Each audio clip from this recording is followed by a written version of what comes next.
Guys, muri iyi video nje kukwereka icigwa abantu benshi mwadusavye c'ukuntu woshobora kurotira canke gufuta abami usanzwe wari ufise. Hari abantu usanga amakonte yabo yaruzuye yarakwijije abami ibihumbi 5.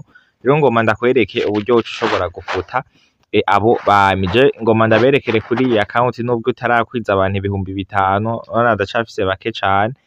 Rero wowe nimba warujuje abantu ibihumbi 5 canke nabo ufise ukaba washaka kugira bukuyemwo, gumana nanje gushika impera y'iyi video ushobore kubona uburyo ivyo bintu woshobora kuvyikorera. So ariko imbere yuko tubandanya banza ukore kuri subscribe canke s'abone ngaho hepfo, uzane no kugakengeri kugira igihe cose dushizeko icigwa nk'iki uzoza uraba uwa mbere mu kubona utuntu tw'ubwenge nk'utu tubaha. Uca ushirako jeme hama tubandanye n'agatrike kacu. Banza ubikore rero hama tugende n'ako kantu k'ubwenge abateguriye uno musi.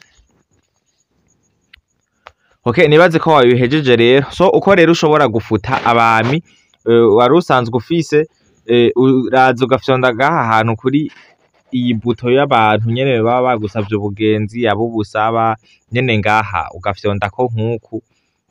Okay, hama je murabona aba bose n'abantu bansavye ubugenzi, ni kuvuga ko ndabakonfirma reko ngira abami benshi. Rero kugira tubafute barya bari dusanzwe dufise, mubona nk'akarorero ubu dufise, muze kubibona neza, ubu dufise abantu 685. Hama duce tuza rero hariya tubafute, dufute hama duce dufyona ngaha handitse vos amis, ufyondeko nk'uku. Aha rero baca bakwereka aba bantu bose n'abami dufise, uca ugenda uraraba abo ushaka kurotira ukuramwo ubugenzi. Okay, uca uraba nk'ubu nk'uyu ndamukuremwo, uca ufyonda ngaha kuri utu tuburungu dutatu ugafyondako nk'uku, ugaca ufyonda ngaha handitse rotire. Baca bakwereka n'izina ryiwe yitwa Eveline, rotire Eveline des amis, ni kuvuga tumukure mu bami bacu. Uca ufyondako nyene ngaha handitse rotire nk'uku, hama ugaca ufyonda rotire dans les amis. Okay, tayari murabona yuko abagiye, urabona dusubiriye kwemeza ko tuzoba tumusavye ubugenzi kandi. Hama no kuyu turashobora gufyonda kuri utu tuburungu dutatu, hama ugafyonda ngaha kuri rotire orga dami, ugafyondako ukarotira nyene barakwereka n'izina ryiwe.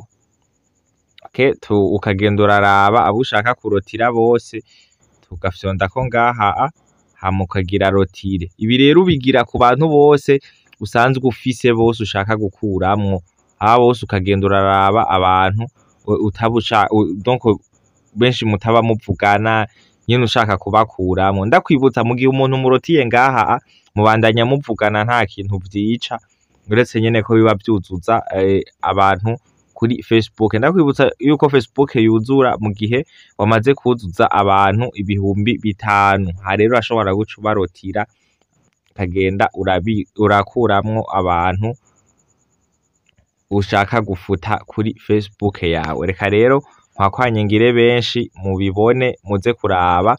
Natanguye hariyo twari dufise 685. Reka muze kuraba aho bazoba bageze bavamwo. Ndakwibutsa rero guys, irya Facebook mobile ya yindi Facebook niyo ituma unyarutsa kurotira abantu benshi,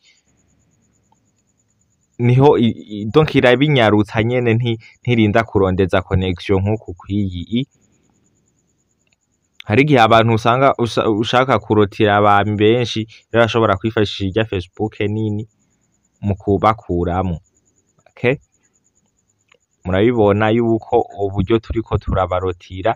Nababwiye ufyonda ko utu tuburungu dutatu, hama ugaca ufyonda ngaha ino musi kuri rotire, hama ugaca ufyonda ngaha kuri rotire des amis.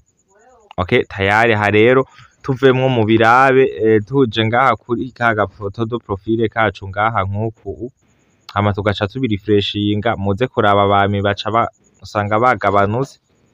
Murabona yuko dusigaranye abantu 668, bari 685. So nuko rero abantu bari baransavye iyi video, nabaze yuko muyibonye, uze kwandika muri commentaire rero uko mwashoboye kwakira akantu k'ubwenge nabateguriye uno musi. So ciao ciao rero, tukaba tuzosubira mu cigwa kizokurikira. Ntibibagire gufyonda subscribe.